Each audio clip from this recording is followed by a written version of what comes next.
Hi, welcome back to another Espria podcast on security. I'm Brian Sibley again, and once again, I've got Jon Hope from Sophos joining me. Hi, John. Hi again. Okay, so we've talked about various things in these podcasts. We've spoken about the latest stats from the industry, and we've done a bit of a chat about how the actual attack looks, what it looks like, the profile of an attack, how it gets in. I think one of the key things that I noticed in the report, and it's been talked about quite a lot, is not just the financial impact, but the human impact of a breach, and the cost of that of ransomware. So that's quite an interesting thing to talk about, really. I think so too. It's actually new for this year as well. So we have a long history of looking at the financial implications, and I guess that's probably what business owners think about first. But it is important to acknowledge the human impact associated with ransomware attacks. It's a very stressful experience to be hit by ransomware, and it does have some long-term implications for an organization from a people perspective, as well as all the financial costs. And it's something that we typically overlook. I mean, IT is a pressured job at the best of times. There are a lot of conflicting challenges, which in some cases leads to the very breaches that we're talking about. But when an incident really does take place, then it can have a very detrimental psychological impact. I think there's an element of many organisations. It is changing, but I think cybersecurity is still seen as an IT problem, which probably leads to it. So the IT team are under pressure to protect the business, and maybe they're not getting support they feel they need from the business. That's probably a large part of it. Well, that was one of the, I guess, positive things that we did see about those organisations that fall victim to ransomware is in 30% of cases, IT managers talk about increased recognition within the business. So really positive. Exactly, realising that the IT department needed more help all along, although unfortunately that's probably too little too late. And that's tempered with the fact that 41% of those organisations said they were experiencing increasing anxiety off the back of a ransomware incident. They're worried about future attacks and the same things happening to them again. Interestingly as well, many IT managers seem to take these things quite personally, which I guess is human nature. So around a third of organisations we're talking about feelings of guilt or remorse, which is only natural. We're all proud of our jobs. We all want to do a good job, and whether these individuals actually had any responsibility or not, nevertheless, they have taken it upon themselves and feel guilty as a result. And that can also lead to, again, long-term absence from work. So we see a lot of individuals taking extended time off. 31% of cases involve some kind of long-term stress issues. And we also see, unfortunately, as well, in a lot of cases, leadership being replaced off the back of a ransomware incident. So in a quarter of cases, senior IT leaders actually find themselves out of a job as a result of a ransomware incident, which is very sad because it's probably actually not their fault in many cases. And it does speak to the fact that many businesses probably still have a culture that this is purely an IT problem. Yeah. So those are the consequences that we have looked at, but there are even wider human implications too. First of all these people that we're talking about have families. So you're talking about the impact, when they get home from work, which is obviously going to be detrimental, but also depending on the nature of the victim organisation itself. If they're in things like the care sector, for example, that might have an impact on their ability to deliver these services.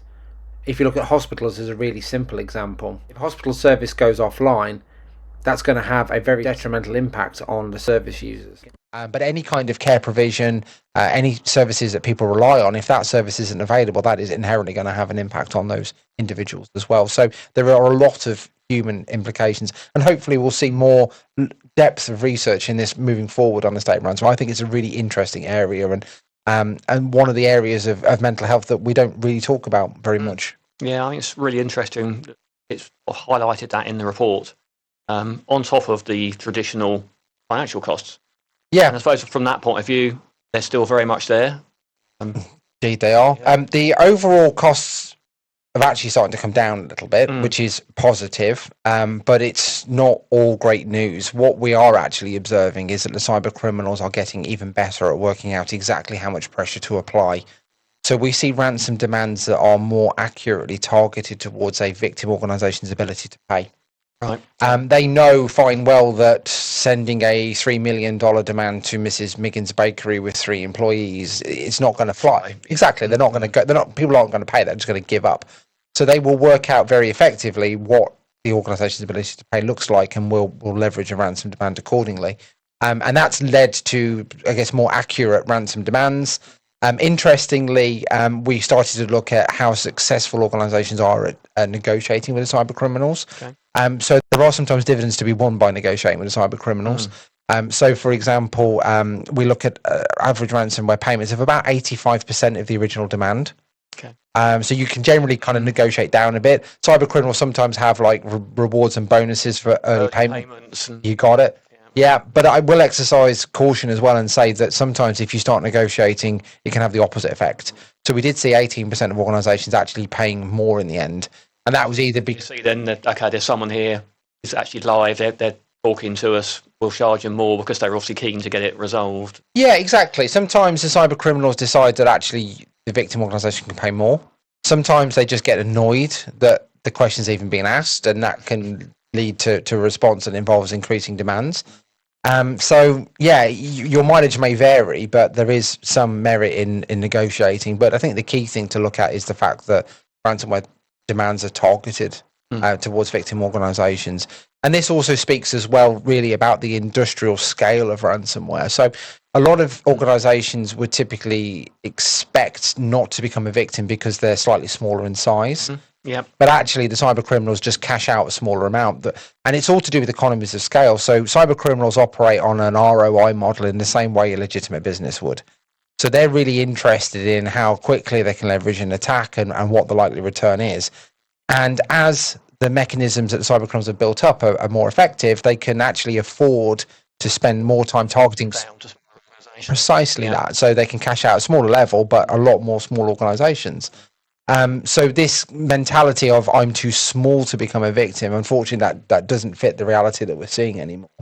And because ransomware is such a successful thing for the cyber criminals, there are no shortage of human volunteers, often called affiliates, that will join gangs and carry out these actions because they see it as a really good opportunity to make money.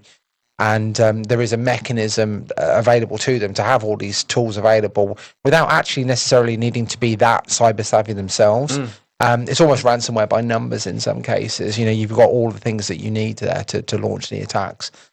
So again, as we continue to pay ransom demands, coming back to a point I made in a previous episode, then the infrastructure of these cybercrime gangs, this criminal organisation, is only going to get bigger. I mean, it's great with talking about negotiating with the bad actors and getting maybe a reduction in the ransomware payments.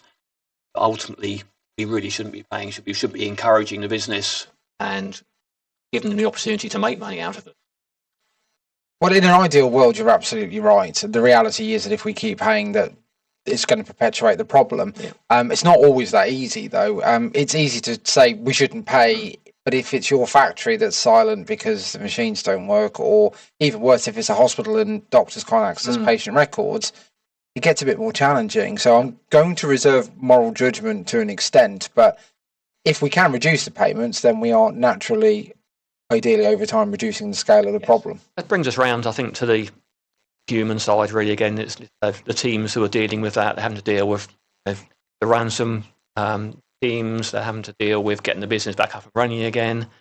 And it's I think watch this space on that. Obviously, a large toll on the IT teams. I think it's something that businesses need to be aware of.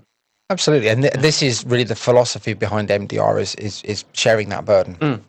So allowing those experts to get involved. But also the way that we've built MDR at Sophos is that we actually learn from every investigation, and we can take the knowledge that we've picked up and actually build it back into product and making our services more lean and effective as well. So the net result is it's almost like buying into a cybersecurity club in which everybody benefits. And the cyber criminals do this themselves. So gang members obviously learn off each other, but actually gangs share information as well.